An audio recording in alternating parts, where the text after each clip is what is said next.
안녕하세요. 반갑습니다. 반갑습니다. 네.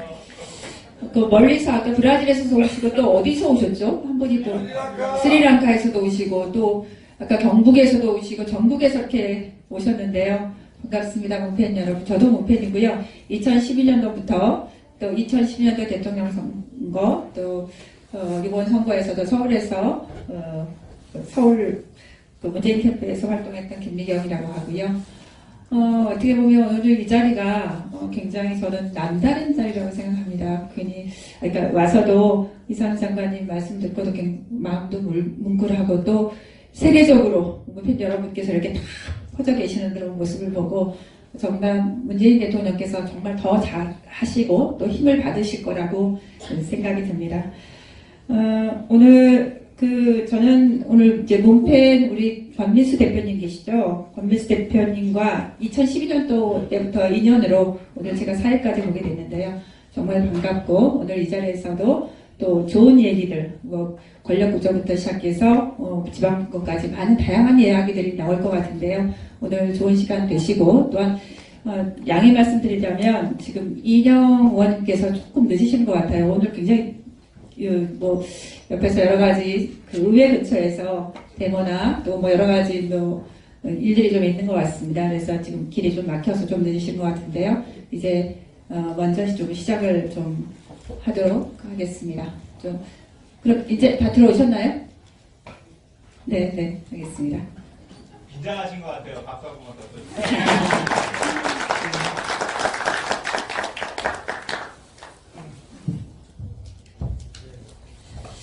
먼저 1시간 동안 열방해 주신 우리 이상수 전 장관님께 다시 한번 큰 박수 부탁드립니다.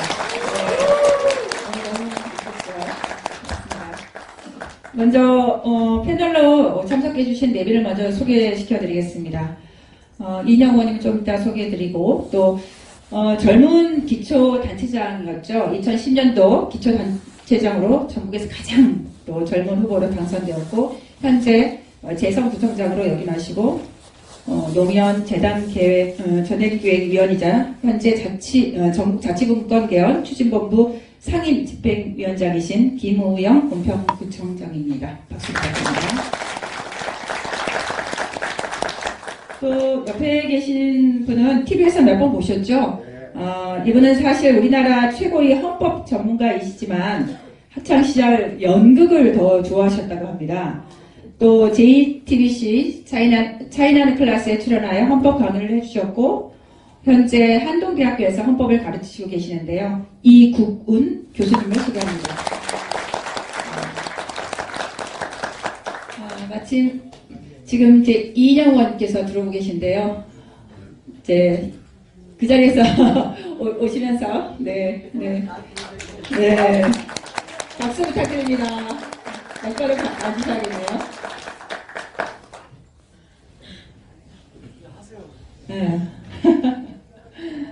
네. 또 오시기 전에 아까 우리 정무부 시장님께서 오셨었는데요. 예. 김종욱 서울시 정무부 시장님께서 자리하셨습니다. 네. 그로해서 김인재 의원님이 오셨습니다. 김인재 서울시 의원님 함께 하셨네요. 고맙습니다. 네. 이인영 의원님 소개해드리겠습니다. 삼성 국회의원이시고 또 현재 개헌특위 민주당 간사로 활동하고 계십니다. 전대협 초대 의장이셨죠? 이인영 국회의원 소개하십니다.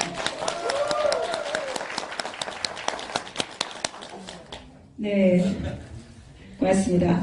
오늘 토론 순서는 현재 개헌의 최대 핵심 의제인 권력구조 개편과 그리고 지방분권 그리고 국민기본권 확대 순으로 말씀을 좀 나눠볼까 합니다. 먼저 국회 개헌특위 자문위로 활동하시고 또 후권에 가장 적극적인 목소리를 내고 계시는 이상수 전 장관님께서 생각하시는 개헌, 아까 특히나 시대 정신을 담아야 된다. 또한 공론화위원회를 만들자 이런 말씀을 굉장히 많이 주셨는데요. 조금 더 깊숙하게 들어가서 권력구조의 문제에 대해서 좀 들어보도록 하겠습니다. 말씀 좀 해주시죠. 큰 박수로 좀 맞이해 주시죠. 네. 저는 아까 얘기를 많이 했으니까 먼저 우리 이인영 최고께서 얘기를 한 다음에 그 다음에 제가 보충적으로 얘기하면 어떻게 할까요? 네. 아직 분위기를 괜찮으실까? 그러면 이인영 의원님께서는 사실 어떻게 보면 30년 전 개헌을 한번 이뤄내신 어떻게 보면 장본인이시죠. 87년 민주항쟁 그때의 소요와 함께 앞으로 어떻게 개헌해야 하는지 말씀을 듣도록 하겠습니다. 이인영 의원이십니다. 큰 박수 부탁드립니다. 87년에는 항쟁에서 이기고 대통령 선거에서는 실패했는데요. 올해는 촛불에서도 이기고 또 정권 교체도 이뤄내고 그래서 굉장히 좋습니다. 그런데 이제 그때 또 한 가지 남은 게 있었는데 항쟁은 우리가 주역이었는데 개헌에서는 우리가 주역이 아니었거든요.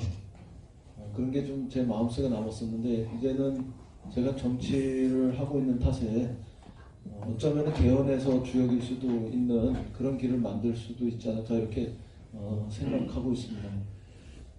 국민이 항쟁에서 주역이었으면은 개헌에서도 국민이 주역이 돼야 된다 이렇게 생각을 하는데요.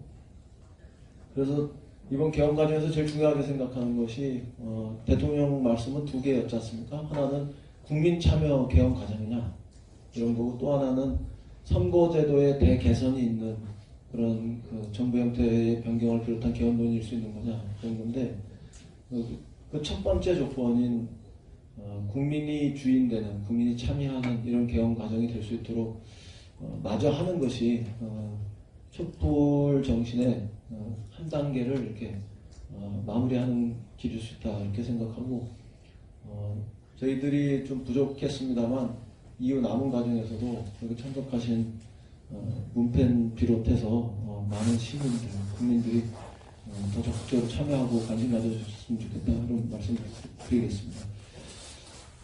정부 형태가 물론 중요하죠. 그런데 저 개인적으로는 정부 형태보다 더 중요한 부분들이 국민의 기본권 그리고 사회 경제적인 개혁 이런 것들이 개헌에 반영되는 거다 이렇게 생각합니다.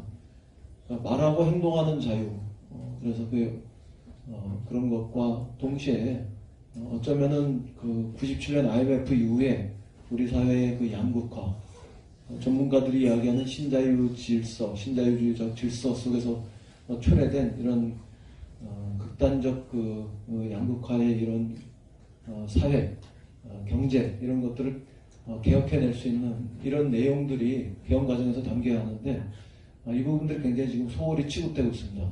자문위원회에서도 논의가 됐습니다만 좀 부족하고 개헌특위에서는 그거보다도 더 부족하고 이런 상황입니다. 기본권과 그런 사회경제적 개혁이 사실은 정부 형태보다도 우리 국민과 시민들의 삶에 더 직결되어 있는 문제고 그것을 얼마만큼 해내느냐 이런 것들이 중요 과제고 우리 더불어민주당에서는 그 분야만 특화해서 의원들 총회를 통해 가지고 집중 토론을 벌이기로 이렇게 지금 계획하고 있습니다. 예측하시다시피 우리 당을 제외한 다른 당에서는 진보정당 같은 경우는 실현할 능력이 없고 야당 같은 경우는 보수적인 야당 같은 경우는 그 분야에 대한 특별한 관심이 없습니다. 오직 정부 형태만 혈안이 되어 있기 때문에 그 점들을 이제 다음 주 지나서 그 다음 주쯤 되면은 저희는 좀 더 부각하려고 그러고 있습니다. 그 다음에 이제 세 번째가 정부 형태와 관련해서 또 전제될 수 있는 것들이 지방 분권 아니겠습니까?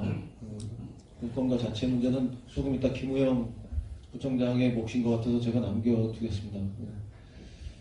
그리고 이제 그런 국민 참여 개헌이냐, 그 다음에 선거법의 개선을 개혁을 하는 상태 속에서의 논의냐, 국민의 기본권 혹은 사회경제 분야에서의 대개혁 이런 것들, 지방분권 이런 것들을 다 전제로 해서 이런 부분들을 다 바꿔나간다는 걸 전제로 해가지고 그 다음에 우리가 검토할 것이 정부 형태와 관련한 겁니다. 흔히 그 정치권이 정부 형태와 관련한 논의에만 이렇게 혈안이 돼 있는 거로 생각하시기 때문에 저나 우리 민주당 같은 경우는 꼭 그런 거 아니다 이런 말씀을 드리기 위해서 서론이 좀 길었습니다. 정부 형태는 크게 세 가지로 나누어서 우리가 그냥 볼 수 있습니다. 하나는 대통령 중심제입니다. 그다음에 또 하나는 내각제입니다. 그 다음에 이 중간에 있는 이원 정부제라는 겁니다. 그런데 처음에는 박근혜 대통령의 폐해가 너무 컸기 때문에 정치권 일반에서 모두가 이 과도하게 대통령 1인에게 권력이 집중되어 있는, 흔히 이야기하는 제왕적 대통령의 출현이 가능한 이런 헌법 체제의 그 개선, 이런 것들을 이야기했고, 그것이 이제 분권형 대통령이라는 이런 표현들로 많이 왔습니다. 근데 논의를 하다 보니까 분권형 대통령이라는 것이 굉장히 모호합니다. 막 뒤섞여 있습니다.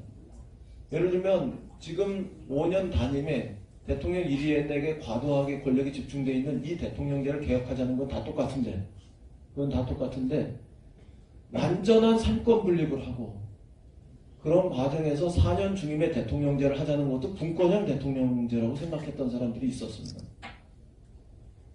그 다음에 대통령과 총리가 권력을 반분하는 이원 정부제도 분권형 대통령제다, 이렇게 이야기하는 사람이 있습니다.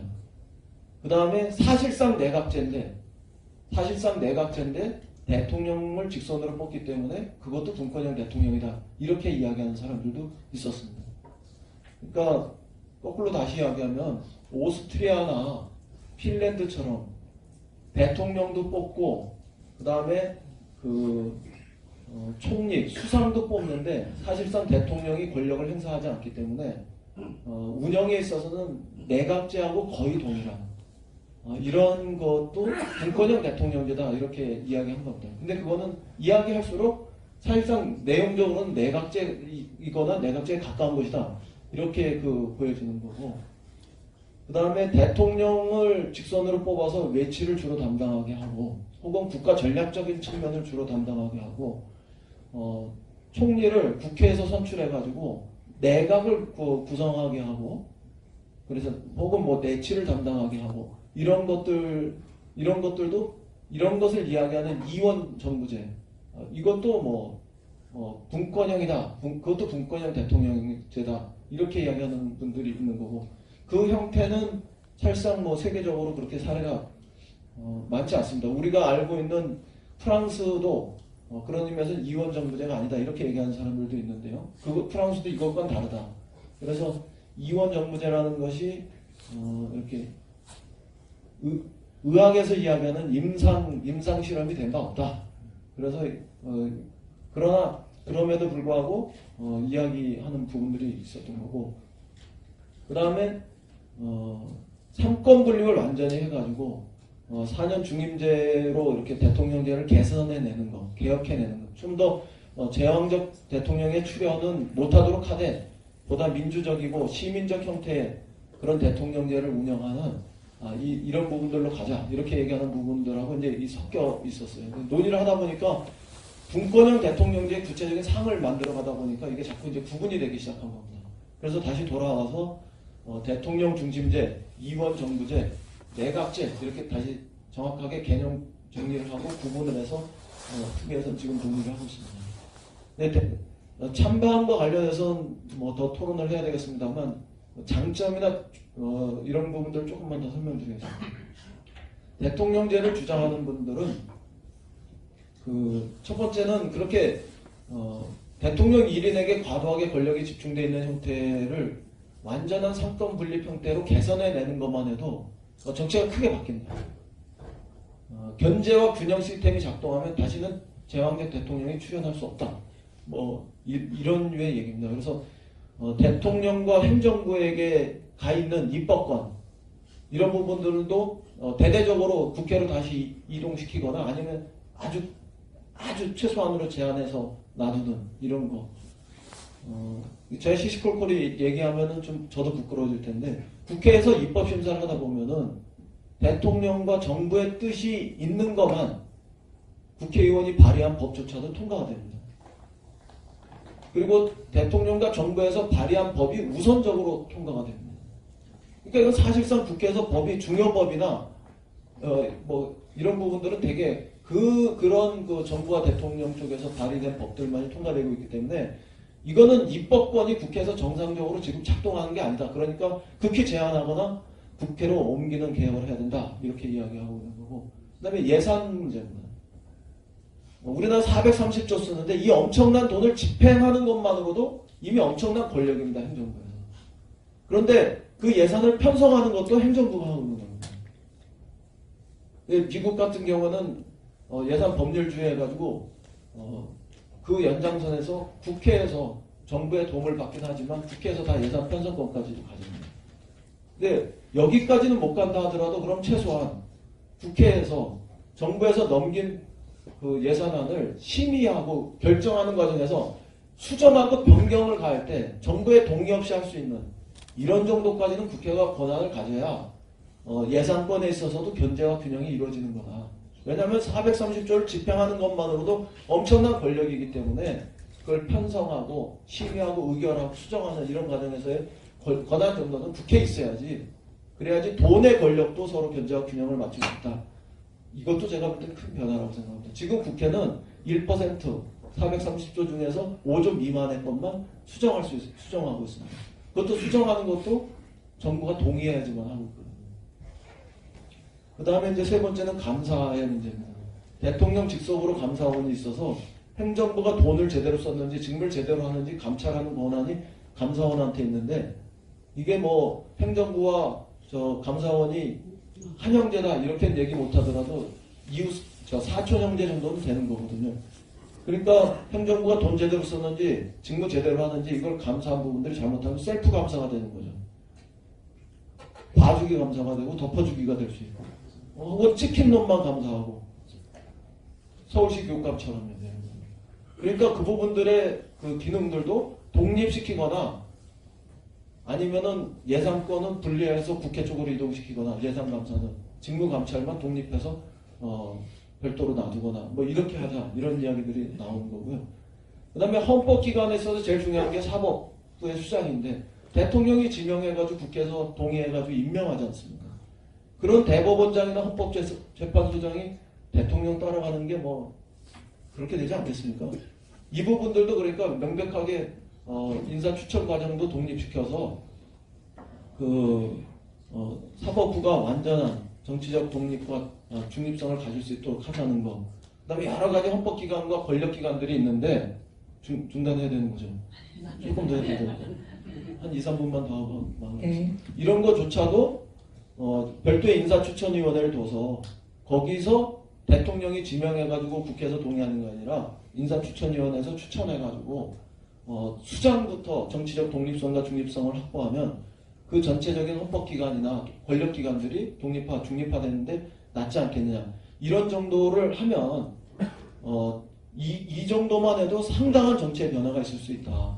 이렇게 이야기하는 거죠. 그래서 대통령제도 그냥 지금 5년 단임의 과도한 권력이 집중된 대통령제가 아니라 완전한 삼권 분립에 그래서 4년 중임의 대통령제로 개선하자 이런 측면에서 이야기고 조금 정치적으로는 우리나라가 통일해야 되는데 통일하는 데 있어서 국민이 국회의원을 뽑고 국회의원이 간접으로 선출한 수상이나 총리 이 리더십보다는 국민이 대통령을 직접 뽑아서 거기서 만들어져 있는 어떤 권력의 리더십 이런 것이 똑같이 민주제적이지만 더 강력한 리더십을 만들 수 있지 않느냐 이제 이런 그 정치적 고려도 있습니다. 이게 독일 같은 경우도 내각제 해가지고 통일했는데 뭔 소리야 이렇게 얘기하실지 모르지만 독일은 유럽에서 큰 나라입니다. 우린 동북아에서 미국, 중국, 러시아, 일본 세계 4강이 이렇게 있는 데서 작은 나라고 그래서 조금 더 강력한 민주적 리더십이 필요하다 이렇게 이야기하시는 분들이 있었던 거죠. 그 다음에가 이제 이원정부제인데 이원정부제는 학자들이 지적하는 거는 뭐 있을 수 있는 형태입니다. 대통령제하고 내각제의 중간 형태로 있을 수 있는데 문제는 내치하고 외치가 잘 구분이 안 된다는 겁니다. 그러니까 FTA는 경제니까 내치입니까? 아니면은 외국하고 관련돼서 통상이익이고 이런 거 외교 관련돼서 외치입니까? 개성공단은 경제니까 내치입니까? 아니면 남북관계와 관련해서 외치입니까?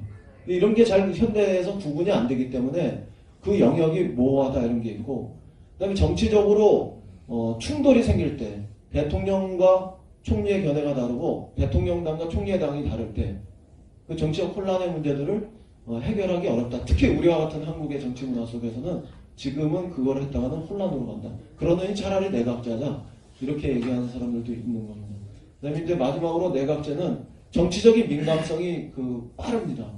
그러니까 책임도 빠르고 교체도 빠르게 할 수 있고, 그 다음에 연정 구성이라든가 연합정부를 형성하는 데 있어서도 체제 정합성, 제도 정합성 이런 것들이 더 빠르기 때문에 그것이 가진 장점이 있고, 현대사회에서는 그걸로 대처하는 것이 국가 경쟁력을 높이는데도 더 빠른 길 아니냐 이렇게 얘기하는 분들이 있었던 겁니다.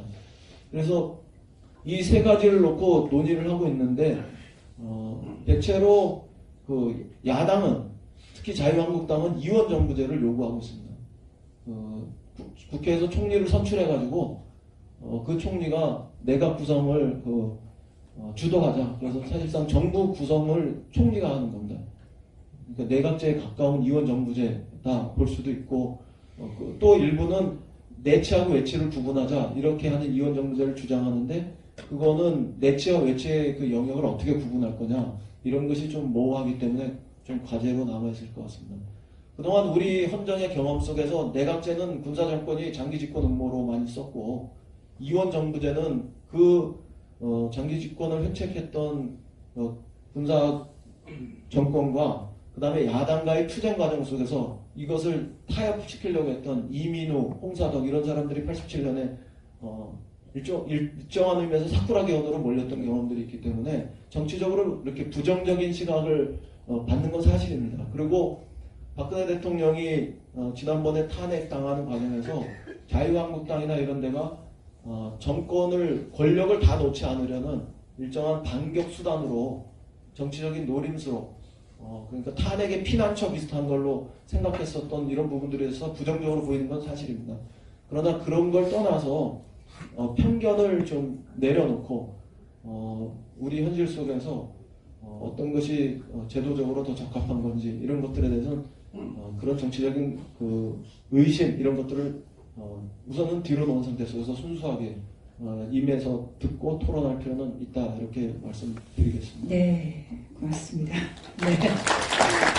저희가 조금 시간이 늦었어요. 그래서 우리가 6시 안으로 맞춰야 되기 때문에 좀 속도를 좀 내야 될 것 같습니다. 정말 현장의 목소리를 담아서 내주신 것 같고요.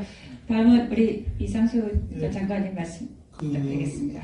아까 제가 강연할 때 얘기했으니까 짧게 이인영 최고가 얘기한 것에 대해서 좀 나름대로 이제 다른 견해를 펴고 싶은데요.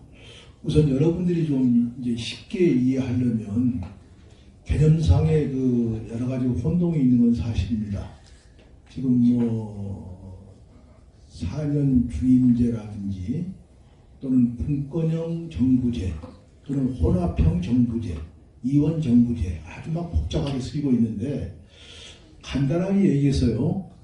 지금 정치권도 공감대가 형성된 것은 하여튼 우리 권력 구조가 분권과 협치로 나가야 된다는 것은 다 공감대를 형성했어요. 이제 권력을 어느 특정 집단이 독식하지 말고 분권, 공유, 그리고 협치를 주장하는데, 분권도 아까도 얘기했지만 대통령의 행정권과 의회 권한을 분권을 확실히 하자는 견해도 있을 수 있죠. 또 중앙정부하고 지방정부 간의 수평적 분권, 수직적 분권도 분권으로 보는 견해도 있어요. 그러니까 복잡하기한데 여러분들 그런 생각을 갖지 마시고 지금 마지막으로 지금 현재 대입되어 있는 견해가 4년 주임제 대통령제고 또 하나는 분권형 정부제 또는 이원 정부제 또는 혼합형 정부제라고 부르는 두 개로 나눠져 있다는 얘기를 갖고 이제 얘기를 전개 나가면 좋을 것 같고요. 지금 이인영 최고께서 말씀하신 것처럼 정부나 여당은 4년 주임제 대통령제를 주장하고 있고요. 야당은 분권형 정부제를 더 주장하고 있습니다. 근데 4년 주임제 대통령제의 폐해로 야당이 들고 있는 논거는 과연 상권 분립을 더 명확히 해서 지금 정부의 대통령이 갖고 있는 권한을 국회로 준다고 해서 또는 지방분권을 해서 약간 지방정부의 행정권을 지방정부에 준다고 해서 과연 대통령의 독주를 막을 수 있겠느냐. 지금 제일 문제는 헌법 개정에 있어서 대통령의 독주인데 역시 완벽하게 막을 수가 없다. 정치 제도보다도 정치 문화가 중요한데 우리나라 같이 대통령이 되면은 자기가 모든 걸 다 할 수 있다고 보고 국가의 권력기관 당을 장악하고 이렇게 하면은 과연 대통령이 독주를 하지 않고 제대로 균형 있게 정치할 수 있겠느냐.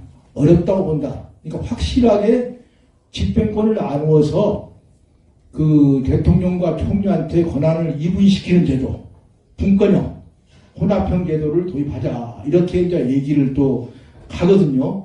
근데 또 반대로 아까 얘기했지만 그렇게 권력을 나누면은 그 권력을 기능적으로 나누는 것이 가능하냐. 현대사회에서 외치, 근데 외교하고 경제가 아주 융합되어 있기 때문에 어느 쪽에서 맡아야 되는가 하는 어떤 아주 복잡한 문제가 생길 수 있다. 그런 의미에서는 차라리 그렇게 기능적으로 나누려고 하지 말고 달리 전체를 다 주든지 이렇게 해야 된다는 얘기를 비판적인 얘기가 있는데 최근에는 지금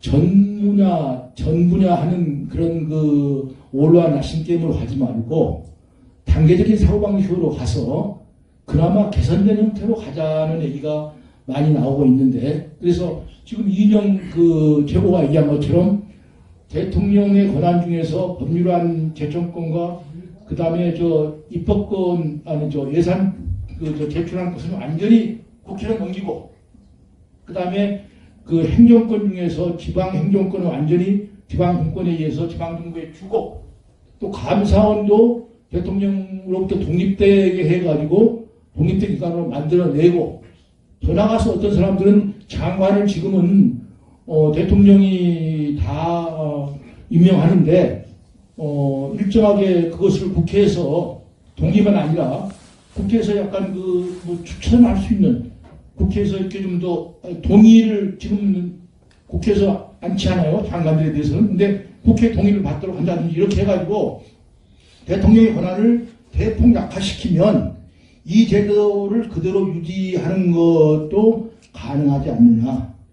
완벽한 걸 갖다 원하지 말고 단계적인 입장에서 문제를 풀자 해서 이 단계적 사고방식에 의한 이혼 집정부 사면 중임제를 받아들이지 않은 견해가 나오고 있다. 이런 말씀을 저는 드리고 싶습니다. 그러니까 이것은 나중에 논의하면서 판단의 문제라고 생각됩니다. 그런데 아까 말씀하시기를 지금 중요한 것은 권력구조가 아니고 오히려 기본권과 오히려 지방분권 이런 문제가 중요하다고 말씀하셨는데 좀 저는 그 점에 대해서는 견해를 달리합니다. 사실 기본권은 현재 헌법 하에서도 해석을 잘 해내면 일정하게 보완이 가능합니다. 물론 새롭게 기본권, 정보 기본권, 무슨 생명권, 안전권 이런 걸 다 신설하자고 하지만 신설되지 않아도 현재 잘 해석하면은 극복이 가능합니다. 근데 권력구조에 관해서는 우리가 엄청난 피해를 봐왔지 않습니까? 지금 87년 헌법 이후에 대통령이 6번 바뀌었는데 전부 다 불행한 대통령으로 이렇게 되고 말았잖아요. 그래서 우리나라 같은 정치 문화가 이런 상태에서 과연 지금같이 대통령제를 그대로 유지하면 자칫하면 4년 중임제가 8년 단임제가 되어 말지 않겠는가. 그래서 권력을 나누어서 정말 대통령과 총리가 나누는 구조로 갔으면 좋겠다. 이런 얘기를 또 하는 견해가 있죠. 그런데 이런 중요한 문제를 젖혀두고 기본권 문제가 강조가 되는 것은 저는 약간 처음에 헌법 개정을 하려고 했던 그런 처음에 우리 의도하고는 좀 달리 가고 있는 것이 아닌가. 물론 다 중요합니다. 다 중요한데 시급성을 생각한다면 저는 먼저 권력 구조를 고치는 것이 시급한 문제가 아닌가 하는 생각을 갖고 있죠. 그렇게 주장은 하지만 좀 안 되면 뭡니까? 안 되는 대로 우리는 그 단계적 사고방식을 가져야 되기 때문에 먼저 뭐 연성헌법을 만들어가지고 헌법을 국민들이 발휘할 수 있는 제도를 바꿔놓고 우선 합의된 기본권이라든지 그 밖에 뭐 또 지방분권 제도를 고치고 바로 또 이어서 권력구조 부분에 관해서는 총선이 한 3년 남았으니까 다시 또 할 수 있다는 전제를 깐다면은 그런 논리도 수용할 수 있지만 크게 봐서는 권력구조가 중요하지 않고 기본권이 중요하니까 기본권 먼저 고치자 하는 논리는 제가 볼 때 처음에 헌법 개정 운동을 했던 사람들로 봐서는 좀 납득이 안 가는 부분이다 이런 말씀을 드리지 않을 수가 없고요. 마지막 얘기 하나 드리고 싶은 것인데 대통령께서 국민 참여 기원을 강조하시고 중요하게 생각하시는데 정말 강조하시고 중요하게 생각하신다면은 국민 참여 기원의 방법을 제시할 필요가 있다고 생각합니다. 사실 기원이라는 것이 정치 권력 간의 타협을 통해서 시대 정신을 담는 거라고 해서 정치 세력 간의 타협이 필요한 건 사실이지만 그 이해관계자한테 맡기면 타협이 안 되고 계속 평생을 그럴 수 있거든요. 그래서 정말 이해관계자들끼리 타협해서 안 되는 부분이 있으면 오히려 국민한테 토수하면 된다 얘기죠. 그래서 제가 아까도 얘기했지만 정부에서 대통령께서 아이고 권력구조 부분은 아주 어려운 부분이니까 그 원전의 공론화위원회에서 그 공론화위원회 만들어가지고 그 안을 만든 것처럼 헌법 개정안 중에서도 권력구조 부분에 관해서는 공론화위원회를 만들어서 하면 좋겠다라고 딱 말씀을 하시든지 또 안 되면 국토기가 정말로 끝내 그것을 못 해내면 정부도 견안을 발휘할 수 있는 그런 권한이 있으니까 우리가 공론화위원회를 만들어가지고 국민의 소리를 정확히 들은 다음에 그걸 견안으로 제시하겠다. 이런 좀 적극적인 자세를 가졌으면 좋겠다라는 말씀을 드리고 싶고요. 네. 옆에 우리 이인영 정치인이 계셔서 내가 좀 쓴소리를 해서 죄송한데 한 1년 동안 개헌운동을 해보니까요. 개헌이 가장 안 되는 이유가 한 3가지 있더라고요. 첫째는 정치인들이 개헌한다고 하면서도 정말 절실하게 개헌에 대한 문제가 있냐. 부탁드리겠습니다. 네. 두 번째는 개헌을 정략적으로 이용하는 사람들이 있어요. 그래서 개헌이 안 돼요. 세 번째는 개헌의 논의가 너무 편파적으로 폐쇄적으로 이렇게 논의가 돼요. 그래서 개헌의 논의를 좀 개방했으면 좋겠다. 이런 3가지를 말씀드리고요. 우리 이인영 최고가 그렇다는 얘기는 아닙니다. 네, 마치겠습니다. 네. 반박하겠습니다. 두 분의 네네네. 지금 두 분의 견해가 조금 이제 차이는 있지만, 우리 이제 토론 중에 좀 많이 나오는 얘기인데요. 지방분권 개헌을 해야 한다 이렇게 많이 얘기를 하시죠. 지금 현재 지방분권에 대해서 직접적으로 하고 계신 우리 김혜영 부총장님 의견을 좀 들어보도록 하겠습니다. 네. 권력구조 개편에 대해서는 앞서 말씀하신 분들 말씀을 다 참고하시고요. 다만 우리나라는 선출되지 않은 권력이 선출된 권력을 압도하는 그 국면이다. 대통령 권력이 진짜 센가요? 대통령이 유권자들의 어떤 여망과 바람을 받아서 그걸 가지고 실행력을 발휘해서 어떤 성과를 낼 수 있는 그런 구조인가요? 예전에 그 명량이라는 이순신 장군 그 영화를 보면은 그때 이제 선조가 이순신 보고 곤율 밑에 가서 싸우라 그러거든요. 수군이 약하다 일본에 비해서. 일본은 섬나라니까 당연히 수군이 셀 거다. 근데 사실 따지고 보면 일본은 사무라이 나라여가지고 수군이 아니고 육군의 수송선이었거든요. 이제 이순신은 우리 수군이 강하다는 거 알고 대처를 했기 때문에 그 전쟁에서 임진왜란에서 승장이 되었던 거죠. 저는 그 대통령 권한이 다소 예를 들면 박근혜나 이명박이나 잘못한 놈들이 있었기 때문에 인물의 잘못된 점을 제도의 문제로 이렇게 사람들이 쉽게 생각하는데 그게 아닐 수도 있다고 생각합니다. 예를 들면 지난번에 박근혜가 음주운전을 한 거지 그 구획선 차선이 잘못돼가지고 사고 난 게 아니거든요. 그러니까 지금 개헌 논의가 잘못 가면은 정말 이게 잘못하면 속불자르다가 소를 죽이는 결과를 초래할 수 있다. 그래서 뭐 대통령 중림제라든가 국민의 어떤 선출된 대통령이 의지를 가지고 일을 할 수 있도록 그렇게 그 방향을 잘 고려할 필요가 있다 하는 것이 이제 제 생각이고요. 네. 그 엘리베이터에 가면은 문에 기대지 마세요 이렇게 돼 있어요. 우리 문재인 대통령이 정치를 잘 하고 우리나라에서 잘 이끌어 가려면 대통령한테 기대면 안 됩니다. 기대지 않고 우리 스스로 뭘 하자 이게 자치분권입니다. 예전에 대구에서 촛불할 때 어떤 여학생이 이런 얘기를 했어요. 박근혜가 물러나면 세상이 좋아집니까? 근본적인 질문이. 예를 들면 박근혜가 물러난다고 해서 절대 명령적인 엄마가 바뀝니까? 폭력적인 아빠가 바뀌겠습니까? 또 알바비 떼먹는 편의점 사장님이 바뀌겠습니까? 그런 얘기를 하는 어떤 여학생의 목소리를 들었는데 세상을 바꾸는 것은 정치적 상부 구조의 변화만으로는 안 된다는 겁니다. 우리가 그동안 뭐 노사모의 열풍, 많은 열풍이 있었지만은 우리의 생활인들이 마을로 돌아가고 직장으로 돌아갔을 때 그 대리인들이 여의도에서 정치를 할 때 우리 국민의 여망을 반영해서 정치를 하지 못했거든요. 그럼 우리는 뽑아놓고 중간에 또 욕을 하고 말아요. 그리고 새 사람 바꾸고 그렇게 했는데 그런 간접적인 민주주의 방식은 근본적으로 결함을 갖고 있는 것이죠. 그래서 지금은 직접적으로 우리 마을의 일은 마을 총회를 통해서 또 직장 내의 문제는 직장 안에서의 노사 합의를 통해서 그렇게 직장 안에서의 직장 민주주의와 지역 단위 안에서의 마을 민주주의가 뿌리를 내릴 때 민주공화국으로서의 우리 대한민국이 국권이 나아갈 수 있는 것이죠.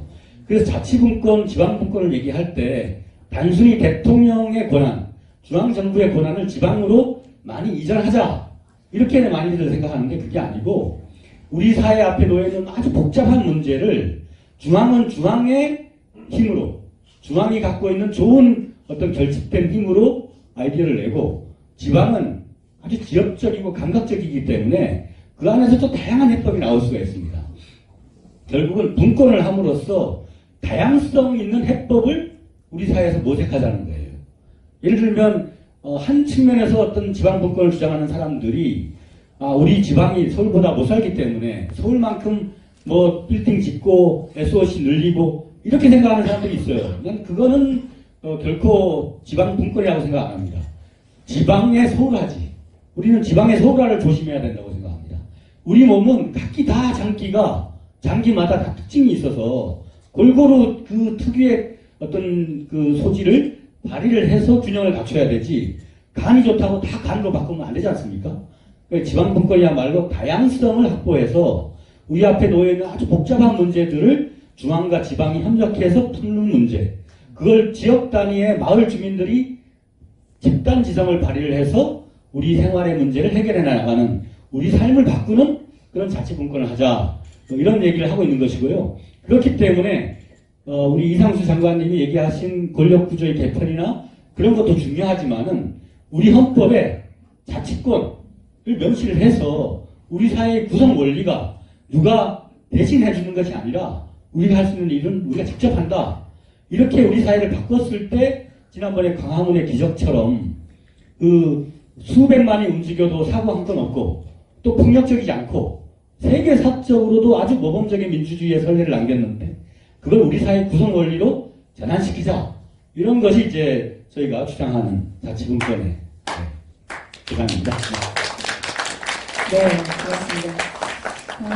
이제 한 가지 안내해드리자면 지금 시간이 너무 아까 이인영 의원님이 바로 그 반박권도 드리고 그러셔야 될 것 같아서 시간을 6시 반까지 연장을 좀 하기로 했습니다. 네네. 이 논의가 하다 보니까 굉장히 많은 것을 또 토의해야 되는 그런 과정인 것 같아서 6시 반까지 하는 걸로 하고 아마 중간에 박원순 시장님도 잠깐 들러서 말씀도 전하고 그럴 것 같습니다. 우리 김영 부장장께서 아까 이상수 장관님의 보충성의 원리라든가 그런 내용에 대해서도 담고 말씀하셨고, 요즘 김영 부장장께서는 우리 삶을 바꾸는 지방권에 대해서 정말 전도사가 돼서 많은 곳에 가서 강의를 하고 계신데요. 좋은 말씀 감사드립니다. 자, 마지막으로 많은 국민과 시민단체에서 주장하는 국민발안제 등 국민 기본권 강화에 대해서 이구은 교수님께서 말씀하시기 바랍니다. 네, 감사합니다. 저는 뭐 학자라서요. 지금 이제 앞에서 말씀하신 것들에 관해서 학문적인 논평도 할 수 있겠습니다만 뭐 그건 오늘 하지 않겠습니다. 우리 현실 얘기를 조금 말씀을 드리자면 두 가지 헌법 개정에 관해서 두 가지 다른 입장이 대립되고 있다고 생각합니다. 권력구조 개편을 하지 않으면 기본권과 지방분권의 확대도 불가능하다 이런 입장이 있고요. 반대로 기본권과 지방분권의 확대를 해야 권력구조 개편도 된다 이런 입장이 있습니다. 저는 후자의 입장입니다. 왜 그런지를 말씀을 드리겠습니다. 권력구조 개편은 있는 권력을 가진 사람들끼리 어떻게 나눌 건지의 문제입니다. 지금 우리나라의 헌법 개정의 방식 자체가, 헌법에 규정되어 있는 그 방식 자체가 국회의 현실 권력을 갖고 있는 그 세력들이 합의하지 않으면 아무것도 할 수 없게 되어 있습니다. 권력 구조의 개편은 현실 권력을 갖고 있는 사람들의 합의 없이는 불가능합니다. 그러니까 사실 권력 구조 개편한다는 게 지난 1년 동안의 이야기입니까? 아닙니다. 지금 20대 국회인데요. 18대 국회부터 국회의원들이 다 입만 열면 권력 구조 개편하겠다고 이야기를 했습니다. 자, 10년이 넘었습니다. 권력 구조가 개편이 됐습니까? 안 됐습니다. 권력구조 개편은 있는 권력을 나누는 문제입니다. 기본권과 지방분권은 무슨 이야기입니까? 그분들이 함께 공유하고 있는 권력의 크기를 줄이는 방법입니다. 권력의 크기를 어떻게 줄입니까? 지방분권은 우리나라에 이것저것 옆에 계신 김우영 부총장님처럼 선출된 각 지역의 지도자들, 우리가 스스로 만들 수 있는 각 지역의 정부들로 지금 국회와 대통령이 행사하고 있는 권력 중에 일부를 가져오자는 겁니다. 자, 그렇게 가져오면 어떻게 됩니까? 당연히 국회의원들과 대통령의 권력은 줄어듭니다. 기본권은 무엇입니까? 국회의원과 대통령이 누리고 있는 권력을 각 시민들의 권리로 가져오자는 겁니다. 기본권이 확대되면 대통령과 국회의원의 권력이 상당 부분 줄어듭니다. 지방정부의 권력도 견제할 수 있습니다. 저는 우리 지금 현실에 지난번 대통령 선거에 후보로 나섰던 분들이 다 이제 당권을 잡고 결국 현실 정치에 복귀를 하셨는데 이것이 기회라고 생각합니다. 제 기억에 그분들 모두 지난번 대통령 선거 과정에서 표를 얻기 위하여 내년 6월 선거에 분명히 개헌을 하겠다고 국민 앞에 약속했습니다. 그러면 그 개헌 약속을 반드시 지켜야 한다고 생각합니다. 그 약속을 어떻게 지킬 거냐? 정치 권력 사이에서 합의가 안 돼서 권력 구조가 합의가 안 되었으니 다른 개헌도 할 수 없다라는 변명을 우리 국민들은 그대로 들어줄 이유가 없다고 생각합니다. 그들의 권력을 줄여야 합니다. 기본권과 지방분권이라도 획기적으로 먼저 개헌해서 대통령과 국회의원들이 누리는 권력 자체를 줄이면 그 남은 권력을 새로 나누기 위해서라도 권력구조 개편은 될 수밖에 없다. 저는 그렇게 생각합니다. 옆에 이인영 의원 계셔서 좀 이런 말씀 드리기 그렇습니다만 지난 1년 동안 개헌특위가 뭘 했는지 저는 대단히 의문입니다. 개헌특위는 말하라고 있는 것이 아닙니다. 국민을 위해서 안을 만들라고 하라는 것입니다. 있는 것입니다. 어디 초안이라도 나온 적이 있습니까? 지난 여름부터 전국 각지를 돌아다니면서 개헌특위의 이름하에 토론회를 했습니다. 가는 곳곳마다 국민들이 물었습니다. 초안이라도 있어야 얘기를 할 거 아니냐? 초안도 없이 그냥 의견을 들어보러 토론회를 하는 거다. 아니, 그런 토론회가 어디 있습니까? 개헌특위 빨리 안을 만드시기를 촉구합니다. 그 안을 앞으로 일정을 생각해 보면 솔직히 말해서 1월 중순까지 권력구조에 관한 여야의 합의가 만들어지지 않으면 권력구조 개편하기 어렵습니다. 그러면 국민들에게 약속한 대로 기본권을 확대하고 지방분권을 확대하는 선에서라도 먼저 스스로 가지고 있는 권력을 내놓으십시오. 대통령은 이미 내놓겠다고 하지 않습니까?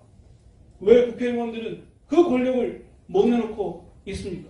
그게 국회의원들 겁니까? 기본권에 관해서 간단한 말씀만 올리고 제 이야기 좀 마치겠습니다. 기본권을 기본권 개헌 논의를 하는데 지금 개헌특위의 자문위원회에서 상당히 많은 일을 하셨다고 저 개인적으로 평가합니다. 나올 만한 기본권에 관련한 여러 토론들은 안으로 이미 제출되어 있습니다. 그 중에 이제 선택할 문제가 남았다고 생각합니다. 그런데 제가 헌법학자로서 말씀드리건데 기본권은 가치관과 가치관, 세계관과 세계관이 충돌하는 문제입니다. 그렇기 때문에 쉽게 합의하기도 어렵고 또 어떤 의미에서는 그 기본권을 혹시라도 잘못 규정해 놓으면 그것을 국가 권력을 배경으로 해석하는 사법부 또는 헌법재판소에게 너무 많은 권한을 주게 될 가능성이 없지 않습니다. 그렇기 때문에 주어진 시간 속에 기본권 부분을 결국 하려면 정치적으로 이미 상당한 합의가 있거나 광범위한 합의가 있거나 아니면 이미 우리 현실에 우리가 이미 하고 있어서 그것을 조문으로 만들어내는 것 정도에 국한해도 된다고 생각합니다. 정보 기본권은 세계의 지금 정보국가 우리가 1등인데 헌법에는 그 조문이 없어서 수많은 문제가 발생하고 있습니다. 반드시 들어가야 한다고 생각합니다. 세월호 아이들과 집이 20년 둘이 벌어도 서울에 아파트 하나 살 수 없는 지금 우리 현실을 생각하면 주거권도 반드시 들어가야 한다고 생각합니다. 김영욱 부총장이 말씀하신 것처럼 각 지역이 스스로 헌법이 정한 틀에서 삶의 방식을 정할 수 있으려면 주민들의 자치권이 기본권으로 있어야 한다고 생각합니다. 모든 국민에게 인간답게 살 권리를 진짜 보장하려면 누구라도 적어도 어디 살든지 내셔널 미니멈은 맞춰준다고 하는 의미에서 사회적 기본권의 확대가 있어야 한다고 생각합니다. 적어도 이 네 부분에 있어서는 저는 우리 사회 안에 지금 이미 광범한 합의가 존재한다고 생각합니다. 이미 존재하는 합의를 조문으로 만드는데 무엇이 어려워서 아직도 아무 안도 내놓지 못하고 있는 건지 저는 헌법학자로서 분개하지 않을 수 없습니다. 이상입니다. 어떻게 보면 모든 대권에 나오셨던 분들이 모두가 개헌에 대해서 약속을 지켰는데 약속을 지금 안 지키고 있는 구조는 정말 문제이죠. 또한 아까 개헌특위에서 많은 것들이 아마 논의가 됐을 텐데요. 저희가 이제 시간을 많이 못 드렸기 때문에 아마 많은 얘기를 못 해주신 것 같은데요. 우리 이인영 의원님 다시 말씀 주시겠습니다. 네. 우선 우리 이상수 선배님이 기본권만 얘기하는 것으로 이렇게 말씀하셨는데 저는 그건 아니에요. 제가 말씀도 그렇게 드리지 않고 정치권이 권력 형태만 논의하고 정부 형태만 논의하는 거로 아시는데 그게 아니라 기본권 문제나 사회경제 개선 문제나 이런 것들도 굉장히 중요하게 이야기돼야 할 분야인데 그 부분을 놓치고 있어서 우린 더 하려고 한다 이 얘기를 이렇게 말씀드린 건 전 정정했으면 좋겠고 그 다음에 정량 문제가 사실 있죠. 그 정략에 따라서 이 개헌 문제가 굉장히 왜곡되고 있는 것도 사실입니다. 예컨대 대선 전에 개헌하자. 이건 명백한 그 정략이었다고 생각합니다. 그건 저는 이상수 선배님이 더 잘하신다고 생각합니다. 대선 전에 개헌하자는 건 가능하지도 않았고 실제로 대선 전에 개헌해가지고 3당이 이렇게 개헌하자고 발의했던 내용 보면은 이원정부제 하자는 건데 그건 제가 볼 때는 명백히 다른 정략이 개입된 거죠. 권력의 일부라도 자기들이 유지하고자 했던. 그렇죠? 그런 부분들은 타협할 수 없었다 이렇게 생각합니다.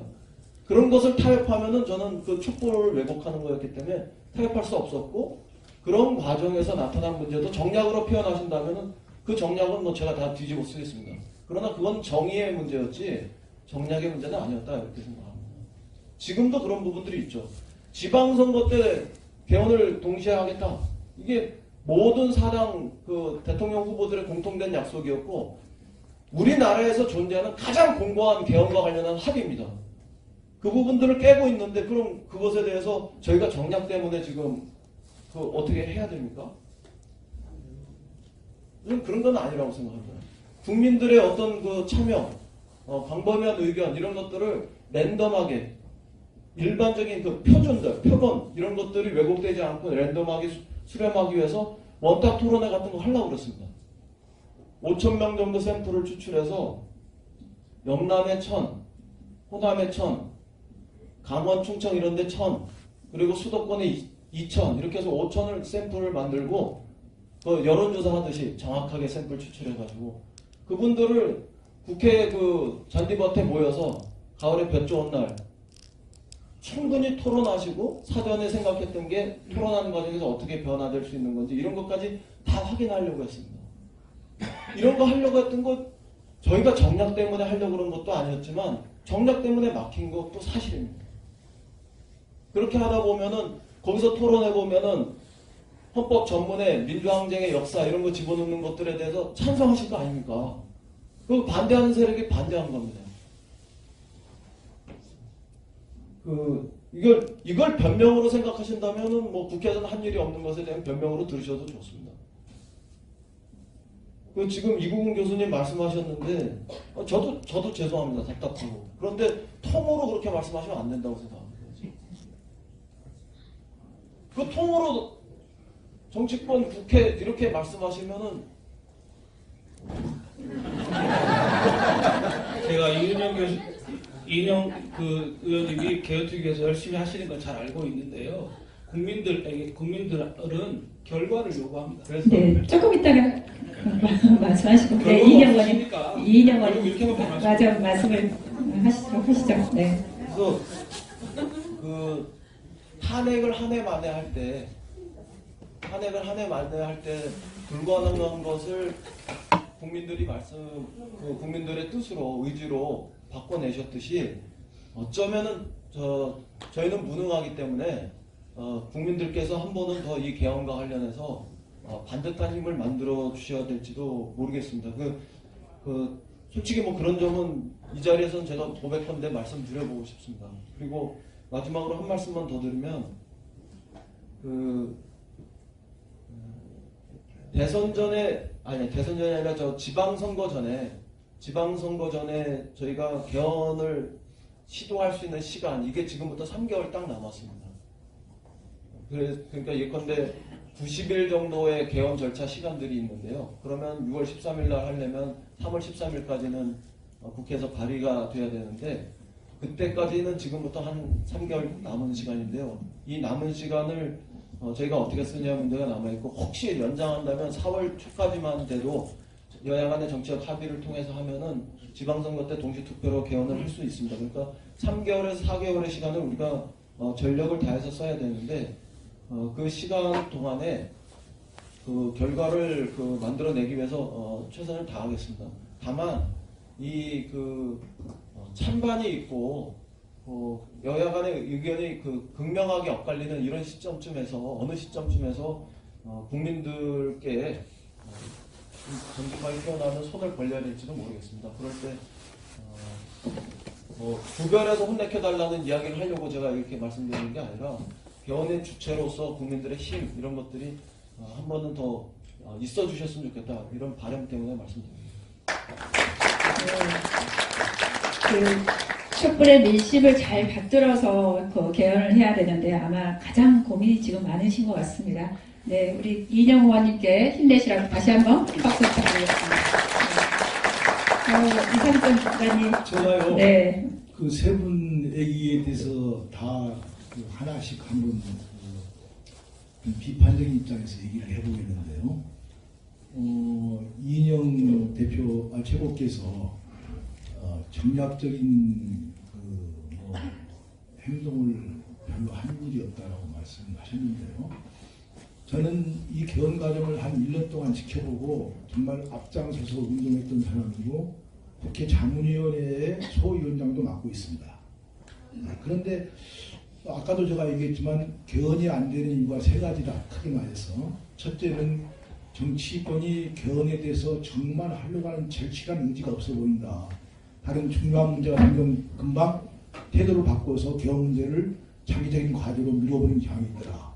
두 번째는 개헌 문제를 정략적으로 생각하는 사람들이 있다. 전체가 다 그렇다는 얘기가 아니다. 세 번째는 개헌을 폐쇄적으로 특정 그 관계자들만이 논의하기 때문에 한계가 있었다는 얘기를 했는데, 그 가운데 정략적인 문제를 보면요, 대선 전에는 제가 보니까 우선 그 지금의 야당이 막 서둘러 가지고 대선 전에 개헌을 하려고 하는 것은 분명히 정략적으로 보였습니다. 자기들은 좀 대선에서 불리하니까 가려고 하면 새로 뽑히는 그 대통령이 좀 권한을 많이 갖지 않았으면 좋겠다는 의미에서 정략적으로 개헌을 빨리 하려고 하더라고요.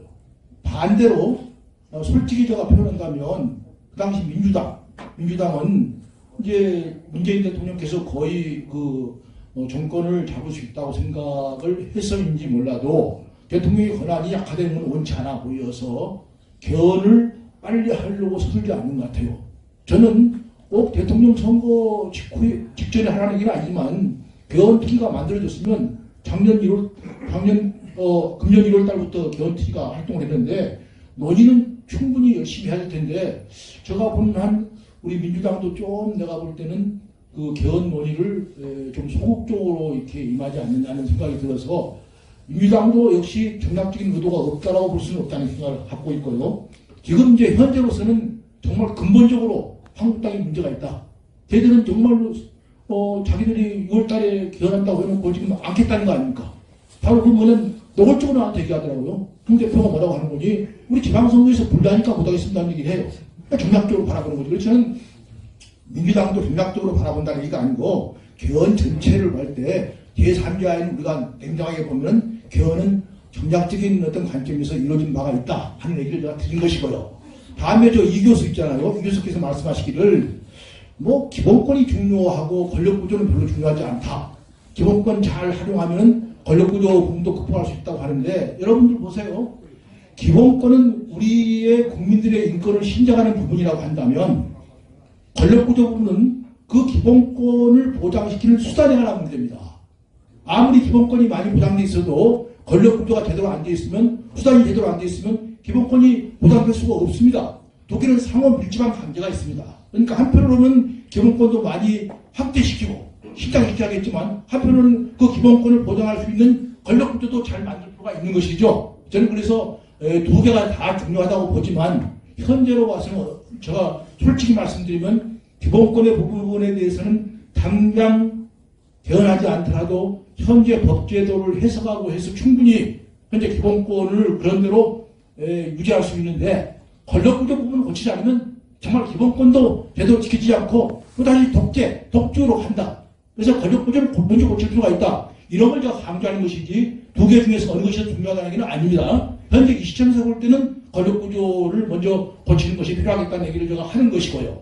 마지막 우리 중간에 부총장께서 하신 말씀 중에서 지방분권에 있어서 지방분권을 하는 그 목적이 이제 모든 그 권한을 행사하는 데서 어떤 것은 중앙정부가 행사하고 어떤 것은 지방정부가 행사해서 권력의 다양성을 갖다가 우리가 추구하는 것, 바꾸기 하면 경쟁력을 강화시키는 것, 이런 것이 필요하다고 했는데, 저는 동의합니다. 동의하지만 한편으로 봐서는 다양성 때문에 권력구조를 우리가 이제 중앙분권제도를 필요로 하는 면도 있지만, 저는 근본적으로 아까 보충성의 원칙을 제가 얘기했지만, 이제는 정말 그 중앙정부가 하지 않을 일과 중앙정부가 먼저 할 일을 확실히 고려놓자는 얘기입니다. 제가 얼마 전에 트럼프인가요? 전화해가지고 미국의 한 주에서 산불이 나니까 그 주정부 주지사한테 뭐라고 하는 거니? 어이 주지사 좀 도와줄까? 이렇게 하더라고요. 그러니까 불이 나도 뭡니까? 직접 대통령이 나서는 거 아니고 주정부가 나선다는 얘기죠. 저는 그래서 권한을 분명하게 나눠가지고 우선 잘 알고 가까이 있는 정부가 먼저 하자는 원칙. 바꾸기 하면 외교, 국방 이런 것만 대통령이 맡고 지방 행정은 전부 다 우선 지방 정부가 맡는 그런 분명한 구별을 짓자는 의미고, 이제 더 나가서 우리 김 중장께서 말씀하신 것처럼 그렇게 하면 다양성도 살려서 외국하고 교육할 때도 지방 정부가 나서가지고 직접 중국에 함성하고 교육도 할 수 있고, 또 필요한 부분은 중앙 정부가 나설 수 있고 해서 다양한 경쟁력을 발휘할 수 있다는 그런 면도 있기 때문에 두 가지를 다 동시에 추구하는 것이 옳지 않냐는 얘기를 하는 겁니다. 네, 열기가 점점 높아가고 있습니다. 자, 김우영 구청장께서 말씀하시죠. 네. 저는 이제 뭐 당위적인 그런 주장에 이어서 이제 어떻게 개헌을 관철해낼 건가, 그거에 대해서 이제 우리 전국 자치분권 추진본부라는 그 천만인 서명운동 조직을 결성을 했고, 전국에 있는 지자체 또 지방의원 시민들이 움직이기 시작했습니다. 그래서 우리 문팬들께 협력을 요청하는 차원에서 몇 가지 더 말씀드리겠습니다. 일단 권력구조에 대한 합의가 없는 상태에서는 뭐 지방분권이라도 하자, 이것이 최소한의 합의점이 될 것 같아요. 그래서 꼭 그렇게 이번 그 지방선거에 동시 개헌 투표가 이루어지길 바라고, 그러려면은 자유한국당 홍준표 그분을 좀 이렇게 설득을 해야 되는데, 그분 얘기는 어차피 지방선거에서 개헌 투표를 하면은 여당한테 힘을 실어주게 되지 않느냐, 그 얘기를 이제 이상수 대표님한테도 얘기했다고 하고, 근데 만약에 안 하게 되면 이번 지방선거에서 개헌 투표를 안 하게 되면 가뜩이나 있는 것도 박살난다, 그런 느낌을 줘버리면은 좀 변화의 가능성이 있지 않을까요? 그래서 저는 국회의원들한테 개헌에, 그러니까 분권 개헌에 동의하는 국회의원한테 후원금을 좀 보냈으면 좋겠어요. 1,004원씩. 국민들이 1,000만 명이 서명을 하고, 1,004원씩 보냅시다. 근데 만약에 안 하는 국회의원들, 더 올려요? 아니, 이인영 의원한테는 1,004만 원을 줍시다. 네. 몇 만 원인가요? 500만 원 이상. 오케이. 그러니까 두 사람, 세 사람 모여가지고 하면 되니까. 근데 만약에 안 한다, 나는 뭐 이거 정략적인 이유 때문에 못하겠다 하는 그런 국회의원한테는 자치권, 그러니까 지방정부의 권한을 강력하게 행사를 해서 스트라이크를 하는 겁니다. 뭐냐? 상하수도를 훅 끊어버립니다. 그 다음에 집 앞에 청소 뭐 한다고 쓰레기 내놓으면은 그 수거 안 해가는 거죠. 그런 생각도 해봤습니다. 어떻습니까?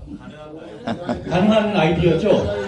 네, 그래서 우리 지역에는 국회의원들이 다 있어요. 우리 국회의원들은 다 동의를 하고 그럴 것 같은데, 만약에 동의를 안 하면은 그 지방에 있는 단체장들은 그 공천 권한을 국회의원이 세게 발휘하기 때문에 겁을 먹고 이제 그냥 국회의원 하라는 대로 조용히 있는데, 그렇게 하지 말고 좀 시민들이 나서서, 아니 우리 동네 발전시키려고 하는 마을 자치 하겠다는 분권에 대해서 왜 반대하느냐, 그 반대하는 국회의원한테는 뭐든 간에 우리 지방정부가 누리고 있는 어떤 여러 가지 권리 이런 것들을 그 사람한테는 주지 말자, 축소해주지 말고 상하수도 끊어버리고 전기까지 끊어버리자, 이런 얘기까지 하고 있습니다.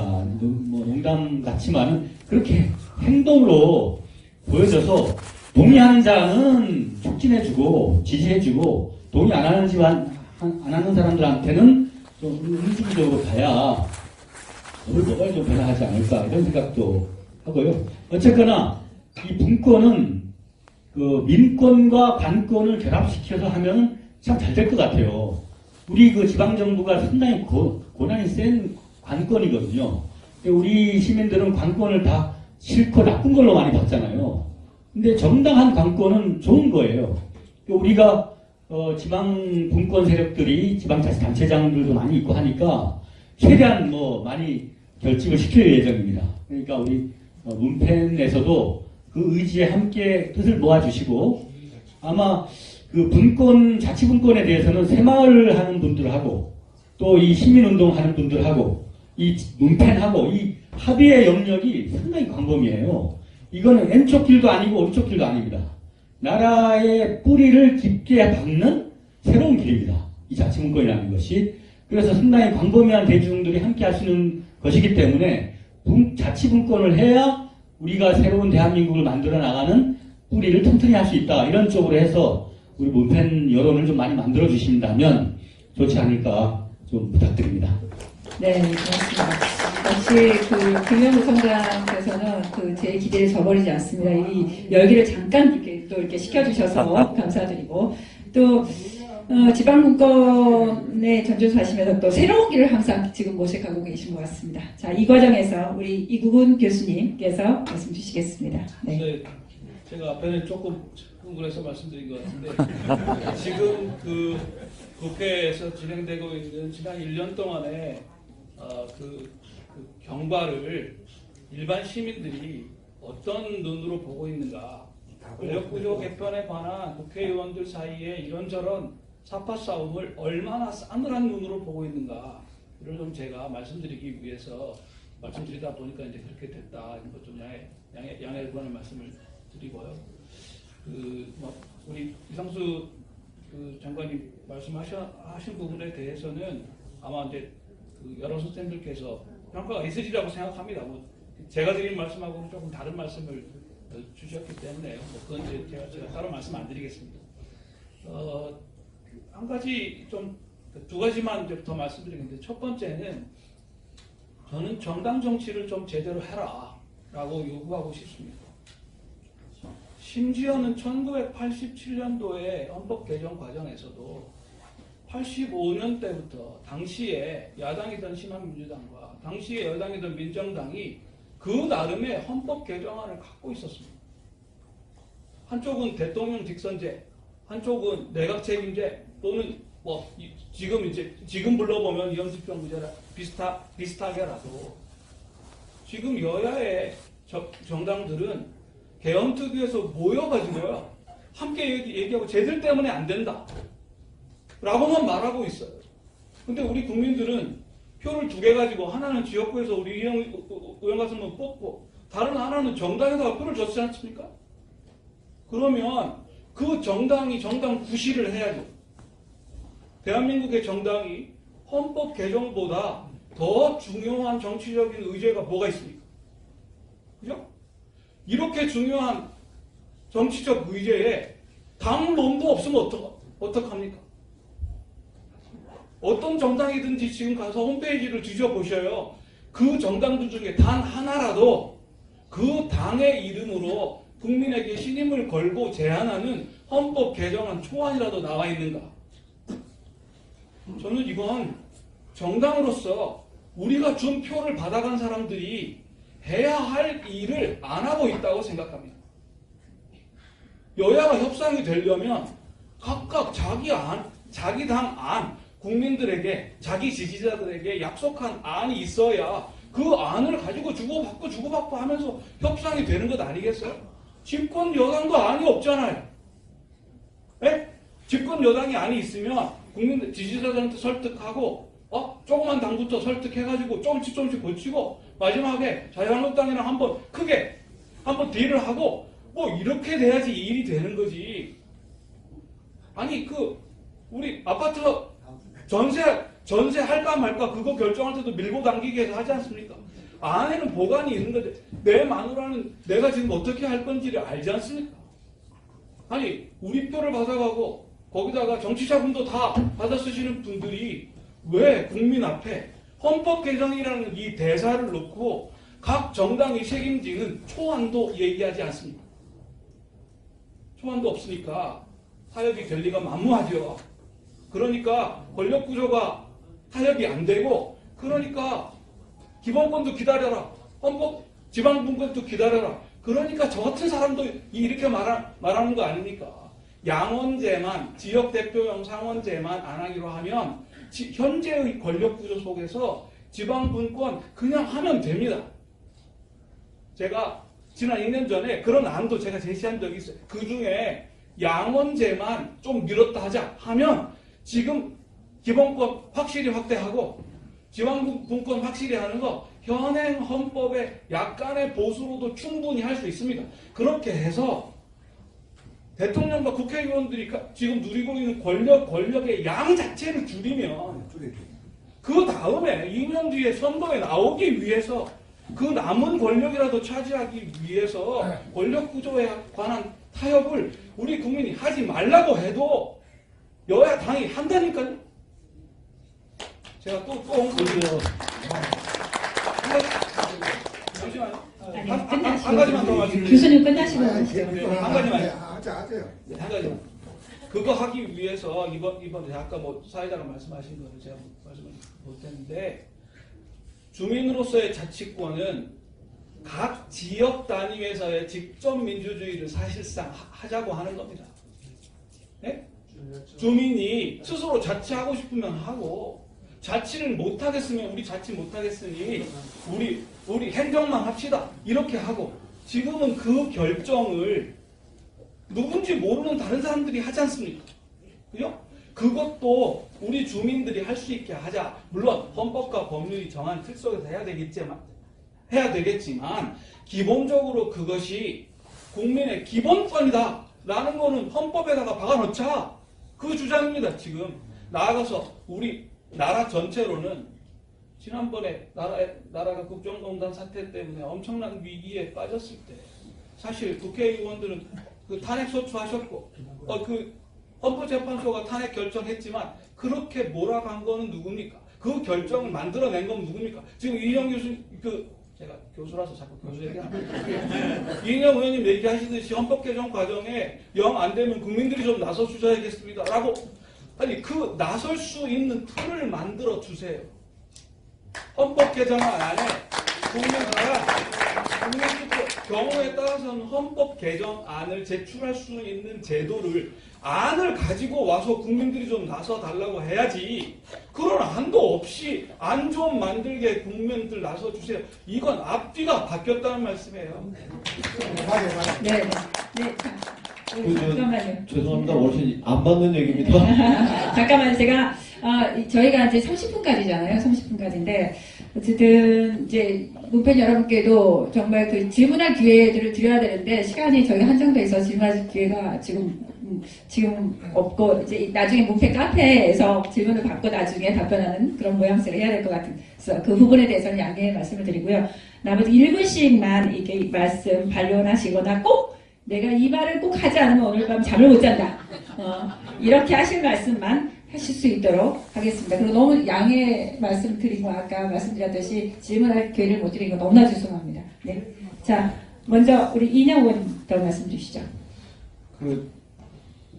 민주당에 안이 없는 건 아니고요. 아니요, 그 홈페이지 들어가 봐도 여기 없다니까요. 아니에요. 저희들 개헌특위 처음 출발할 때 저희 안을 좀 어느 정도 다듬고 들어갔습니다. 다만 5년 후에도 돼요. 그냥 지금 하지 마요. 그냥. 예, 조금 이따가 저한테 한번 따로 좋은 방안을 말씀해 주시고. 근데 다만 정부 형태와 관련해서 저희들이 좀 열어놓고 계속 토론을 했습니다. 왜냐하면 정부 형태를 결정해놓고 토론하면 쟁점이 너무 탁 경직될 수 있기 때문에 그러면 야당하고 여러 가지 정치적으로 꼬이는 부분들이 생긴다. 이렇게 해서 저희들이 그거는 그런 정치적 고려 때문에 토론과 협상의 유연성 이런 것 때문에 정부 형태와 관련해서는 좀 열어놓고 나머지는 어느 정도 개헌특위 내에서 민주당 의원들의 그 공감폭을 형성하고 들어갔고 지금 의총을 통해서 연속적인 의총을 통해서 그 기준 가이드라인을 지금 슬슬 내놓고 있습니다. 그 점은 그럼에도 불구하고 니네가 당론으로 명확하게 해서 제출하지 않았으니까 문제가 있다 그러면 그건 조만간 그렇게 해드릴 수도 있습니다. 그래서 그거는 특별하게 저는 걱정 안 하셔도 된다 생각합니다. 다만 이런 거 자체도 우리가 개헌을 하려고 하는 진실이다, 진실성을 보이는 거다. 역지사지해서 이렇게 생각해 주시면 좋겠습니다. 왜냐하면 딱 우리는 이런 안이고 니네는 그런 안이기 때문에 달라 이렇게 하고 선을 그어버리면 개헌은 못하는 겁니다. 근데 저희가 우리는 이런 안이야, 저쪽이 어떤 안인지 분명히 알면서 이런 안이야 이렇게 해가지고 다름을 확정하지 않는 것조차도 실제로는 최선을 다해서 합의하려고 하고 타협이나 조정의 가능성을 찾으려고 하는 꼭 개헌하려고 하는 어떤 그런 마음 때문에 그러는 거지 공방을 주고받으려고 했으면 제가 벌써 여러 사람 눕혔을 거라고 생각합니다. 그런 측면으로 오해 없으셨으면 좋겠고요. 끝으로 한 말씀만 드리는 거는 개헌의 주인은 저희는 결국 국민이라고 생각합니다. 국민의 여론이 무엇을 원하는지 그거에 맞춰서 하는 겁니다. 예를 들어서 지금 대통령제에 찬성하는 국민들이 여론이 67%쯤 넘어갑니다. 4년 중인 완전 삼권 분립형의 대통령제 이거 주장하는 분들이 한 45% 가까이 있고 심지어는 지금 5년 단임에 대통령 1인에게 권력이 굉장히 과도하게 집중됐다고 비판받는 이 안을 지지하는 분도 한 20% 가까이 됩니다. 그리고 이 정부제가 한 20%에서 25% 많으면 나오고 적을 때 17%까지 나오고 내각제가 7%에서 10% 이렇게 밑으로 나옵니다. 이 상황에 대해서 저희가 무조건 합의해야 된다고 국민들의 그 절대다수의 여론을 등한시하고 무조건 합의하는 쪽으로만 가는 거는 그건 좀 지금은 답이 아니다 이렇게 생각하는 겁니다. 왜냐하면 그 기본권의 핵심은 주권이고요. 기본권의 최고는 주권인데요. 그 주권자 국민들의 의사가 가장 직접적으로 잘 반영될 수 있는 정부 형태가 뭐냐? 국민 주권에 가장 근접한 정부 형태가 뭐냐?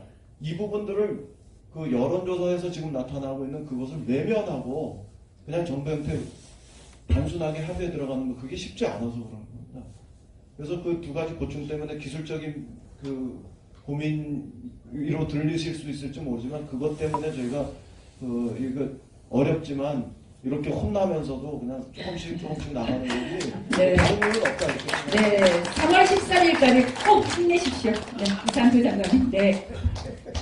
제가 정말 이 말씀을 드리지 않으면 잠도 안 오고 이따만 식사도 안 될 것 같아서 꼭 드리고 싶은 얘기가 있습니다. 여러분들 그 한비자에 보면요 이런 말이 나오거든요. 얼굴을 좋아할 때 처음에는 코는 크게 하고 눈은 적게 하라. 그렇지 않고 처음부터 코를 적게 하고 눈도 정교하게 한다고 하면서 크게 키워놓으면은 나중에 코를 깎을 수도 없고 눈을 키울 수도 없다 이런 말이 있습니다. 아주 단계적인 사고방식을 강조하는 일인데요. 저는 저대로의 그 헌법 개정에 대한 의견이 있어요. 그렇지만 정말 아까도 얘기했지만 헌법이라는 것은 정치 세력 간의 타협을 통해서 시대 정신을 담는 것이기 때문에 양보할 때는 양보하고 타협하고 단계적으로 사고할 수 있다는 겁니다. 최악의 경우는 뭡니까? 헌법 개정이 잘 안 되면 원포인트 개헌 국민이 헌법 개정안을 제출할 수 있는 헌법 개정안을 해놓고 다음 기회를 볼 수도 있다는 생각을 좀 갖고 있습니다. 근데 중요한 것은 뭡니까? 중요한 것은 지금 아예 국회가 뭡니까? 권력구조에 관한 그 논의를 안고 있었어요. 지금까지 별로 깊이 있게 제가 볼 때는요. 저는 그래서 좀 권력구조에 관한 논의를 좀 활발하게 했으면 좋겠다. 지금 국회 특위가 이 교착 상태에 빠져 있다고 보이고 권력구조에 관한 심도 깊은 논의가 안 되고 있는 것처럼 보인다는 생각이 들어서 그런 논의를 좀 활발하게 해주기를 기대하고요. 이 논의가 안 돼가지고 만일 합의가 안 되면 대통령이 개헌을 하려고 해도 개헌이 안 될 것 같다는 생각이 들어서 정말 어떻게 하든 간에 합의를 도출해내야 되는데 방금 이인영 대표께서 말씀하시기를 국민의 여론은 이미 정해졌다. 한 80%나 70% 정도가 4년 중임제 대통령제를 주장한다고 하시지만 나는 여론조사를 했을 때 과연 그 여론조사에 가신 국민들이 정확히 알고 여론조사를 하고 있는지 모르겠다는 겁니다. 공론화위원회를 구성해서 정말 충분히 학습받고 토론해서 의견을 표출한다면 그 의견은 상당히 믿을 수가 있겠지만 지금 뭡니까? 호남형 대통령제 하면 아는 사람이 없어요. 네? 그러니까 그런 여론조사는 의미가 없다. 어떤 면에서는 그래서 겸허하게 생각하시고 서로가 정말로 터놓고 얘기를 해야 된다고 생각하고요. 제가 정말 부탁하고 싶은 것은 여러분들은 힘이 있는 집단입니다. 제가 볼 때 특히 SNS에서 우리 문팬의 어떤 힘은 막강합니다. 그래서 여러분들이 오늘부터라도 뭡니까? 좀 SNS에 들어가서 개헌 논의 빨리 해라. 특히 권력구조에 대해서 빨리 논의해라 말이야. 시작해라. 네? 안 하느냐? 사보타치 하지 마라. 만일에 사보타치 하는 당은 앞으로 지방선거 때 이뤄주지 않겠다. 이런 좀 많은 그 논의를 해주면 좋겠다는 얘기를 꼭 드리고 싶습니다. 네. 네. 우리 대원 전재단 씨, 우리 이상 작가님께 다시 한번 큰 박수 부탁드리겠습니다. 네. 김혜영 부장님, 무슨 1분 내로, 네. 네. 네, 아이고, 네. 고생 많으셨습니다. 네, 저는 박원순 시장님께 시간을 드리기 위해서 좀 이따가, 네. 저는 할 얘기 다 했습니다. 감사합니다. 고맙습니다. 네. 이경훈 교수님, 네. 네, 저는 그 대통령께서 지난번에 헌법 개정에 관해서 여러 말씀을 하실 때 하셨던 그 이야기를 좀 우리 다 같이 생각해 봤으면 좋겠습니다. 국민의 뜻이 제대로 반영되는 선거제도의 개혁이 필요하다. 사실 선거법은 헌법 안에 들어와 있지는 않지만 실질적인 의미에서 헌법적 법률이라고 불리는 겁니다. 제가 그 이상수 장관님 말씀을 많이 하셨지만 현실적으로 이 짧은 시간에 지금까지 10년 동안 못한 그 타협을 권력구조의 타협과 선거제도의 타협을 어떻게 해내겠습니까? 저 개인적으로는 좀 회의적이에요. 그런데 그러니까 개헌이 다 안 됐다라고 그냥 그만두지 마시고 국민들께 솔직히 제 개인 생각으로는 1월 한 20일 정도까지가 마지노선인 것 같고요. 그때까지 그게 안 되면 개헌특위 여야 강사님들께서 합의를 하셔가지고 대단히 죄송하지만 이번에는 권력구조와 선거제도 개편 같은 것들이 매우 어렵겠으니 현실적으로 어려우니 그 부분에 관해서는 요 다음에 아직 임기가 남아있지 않습니까? 20대 국회가 한참. 그러니까 그렇게 하기로 하고 현행 권력구조 속에서 지방정권을 확실히 확대하고 기본권의 주요한 부분들을 바꾸어서 시대정신을 담고 또 촛불 들고 다시 추운데 나오시지 않을 수 있도록 제도적으로 직접 참여하실 수 있는 것 정도를 만들어서 국민들께 저희가 안을 드릴 테니까 그걸 잘 보시고 의견을 주셔서 6월 14일 날 하자. 이렇게 하면 홍준표 대표가 왜 이걸 반대하겠습니까? 자기가 저는 그렇게 해보시고 그 다음에 한번 보셨으면 좋겠다 생각이고요. 그렇게라도 해야 우리 국민들께 이게 도리다. 네. 한 말씀만 더 드리겠습니다. 작년에 일거 직전입니다. 네. 잠시만요. 작년에 1,몇백만 명이 나오셨잖아요. 그래서 우리가 헌정중단을 막고 뭔가 우리 헌정사의 계기를 만들었지 않습니까? 이게 되게 감격적인 사건인데 저 같은 헌법학자의 시각에서는 위태위태해요. 이런 일이 또 일어나면 어떨까 하는 그게 있어요. 네? 광장의 조증하고 일상의 울증 이 사이가 왔다 갔다 하면 안 돼요. 이렇게 국민들께서 한번 나오셔서 보여줬으면 이걸 제도적인 수준으로 담아서 이제 다시 안 나오셔도 여간해서는 안 나오셔도 나라를 만들어갈 수 있다고 하는 답을 드려야 정치가 안정이 되지. 네. 만약에 헌법 개정 못한 상태에서 내년에 지방선거에 된다. 글쎄요. 국민들이 어떻게 하시겠습니까? 네. 저는 그 정식을 네. 간단하게 고맙습니다. 오늘 가장 수고를 많이 하셨는데요. 고맙습니다. 네. 자, 오늘 우리 문팬 여러분 너무나 감사드리고 어떻게 보면 우리가 2시간 동안 토론을 지금 했었고요. 그랬는데 우리 박원순 시장님 여기 자리에 오신 것 같은데요. 박원순 시장님 앞으로 좀 모시겠습니다. 우리 문팬 여러분, 네, 박원순 시장님 모셨는데요. 한 말씀 듣고 네, 오늘 이 토론을 마치도록 하겠습니다.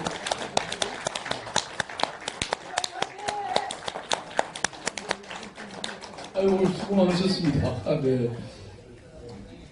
그래도 서울시장이 박원순에서 좋으시죠? 이런 공간 이렇게 만들어 쓰실 수 있고. 그 옛날에 어디 한 군데 빌려줬다고 그냥 조선일보가 얼마나 그냥 공개했는지 몰라요. 근데 무슨 팬클럽 송년회가 이렇게 진지하고 그렇습니까?